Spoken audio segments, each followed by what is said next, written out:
might be hundreds, if not thousands, of nanoplastics or nanoparticulates that are settling into that dish. You touch anything, as like the synthetic textile, there's 100 right there.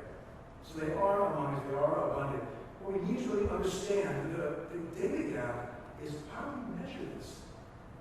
How do we, and then once you measure it first, then you understand what is the impact, what is it doing in our bodies. Now, at that scale, that's when we see, research is showing from my colleagues here, is that it enters our body through inhalation, through ingestion, even through dermal transfer. So that's where we are now. Next image, please. So after a lifetime of studying microplastics, after 20 years of that, microplastics in our oceans, it's the ocean of nanoplastics in our bodies that concerns me the most. To measure first, to monitor and mitigate what you cannot see, that's the challenge before us. And that's where I really want to acknowledge STOMP, ARPA, HPK, HHS, the leadership of Secretary Kennedy and Administrator Zeldin for taking this on and bringing this issue to the forefront and putting some teeth behind the research. Thank you.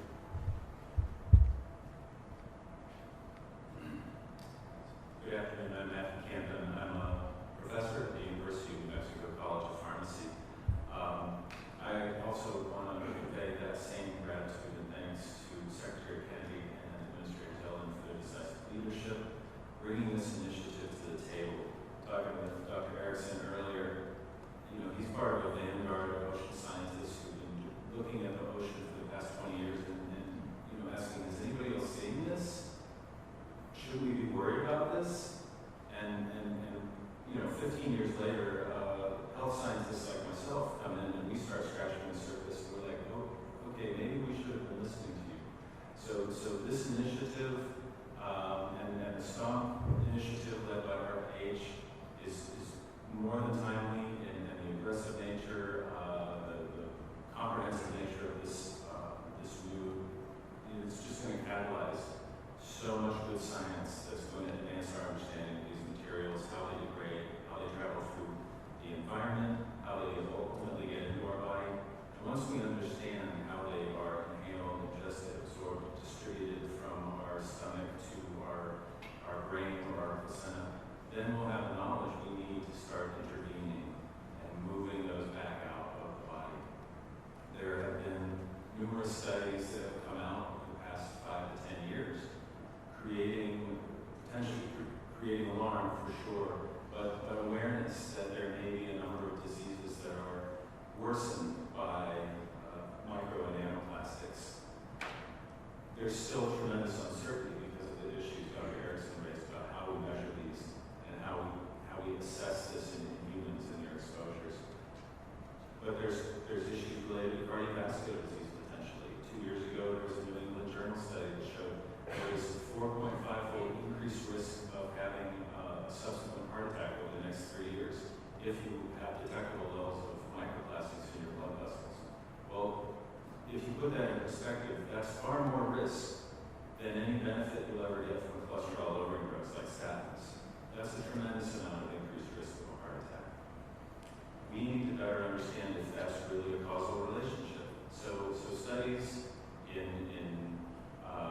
controlled exposure systems in the laboratory have started to corroborate a lot of that information. It does seem like these plastics have the potential to drive cardiovascular disease, as well as neurological diseases, as well as potentially cancer, as well as potentially maternal fetal health outcomes, and ultimately we're now seeing studies related to male fertility. So many potential issues. Right now, we don't have enough information to say that there's truly a threat, but with the exponential increase in these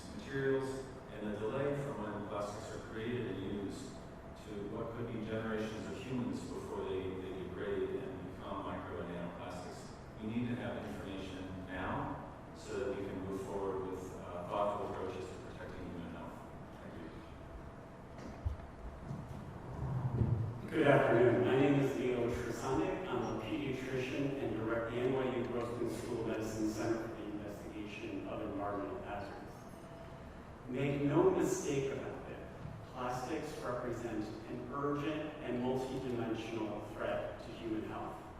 You've heard a lot about micro and nanoplastics today, but that's part of a broader multidimensional problem, because there are also chemicals used in plastic materials and chemicals that are added inadvertently to plastic materials that are likely being trafficked to human tissues as a result of plastic exposure ultimately.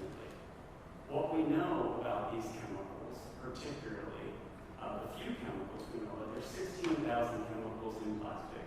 We know nothing about 10,000, and we know so much about a small number of chemicals that tells us frightening details. That's particularly about bisphenols used in aluminum can linings and thermal paper receipts, phthalates used in food packaging, flame retardants, per and polyfluoroalkyl substances, nonstick cooking, and oil and water resistant clothing, not to mention dioxins that arise out of burning plastic in the process of getting rid of plastic ultimately. That are real problems. These are codified as human health threats by independent scientific entities such as the Endocrine Society, the American Academy of Pediatrics, the World Health Organization, and United Nations Department Program, just to name a few. And the impacts run from cradle to grave and womb to tomb. That's because these chemicals hack our hormones, our natural signaling molecules that underlie so many basic biological functions to humankind, from temperature to metabolism, salt, sugar, and even sex. We're talking about growth restriction in utero. We're talking about prematurity, 8% of prematurity globally that can be traced just to one chemical that we know about, phthalates. We're talking about obesity, these chemicals that literally make us fatter, at least 50 or so that we know about to date.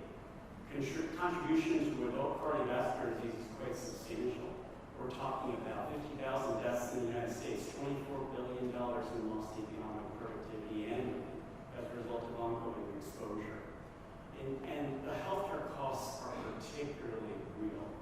Just on the few chemicals that we know about, the United States healthcare cost contribution of plastic exposure right now is $250 billion. 1.2% of our gross domestic product goes out the window as a result of toxic exposures that derive from plastic. And yet we have so much to do. We need to better understand in an integrated way plastic exposure, chemicals together with micro and nanoplastics. We need to take a broader perspective. We need to get better at measuring these exposures because we're probably underestimating the scope of the problem. As an epidemiologist, I'll tell you that exposure and precision often biases your result the wrong way, not finding what you need to find, ultimately. So we need to measure and we need to intervene. As a practicing pediatrician, I'll tell you that we know that there are safe and simple steps that we can all take right now to start to address the problem. Not microwaving, machine dishwashing, plastic, consuming less canned food, using more glass and stainless steel, just to name a few. Measuring PFAS in serum, because there are steps that the National Academy of Sciences has outlined for intervention based on clinical testing. But we need to get in the right lane when we see a visible problem before us in the form of micro and nanoplastics.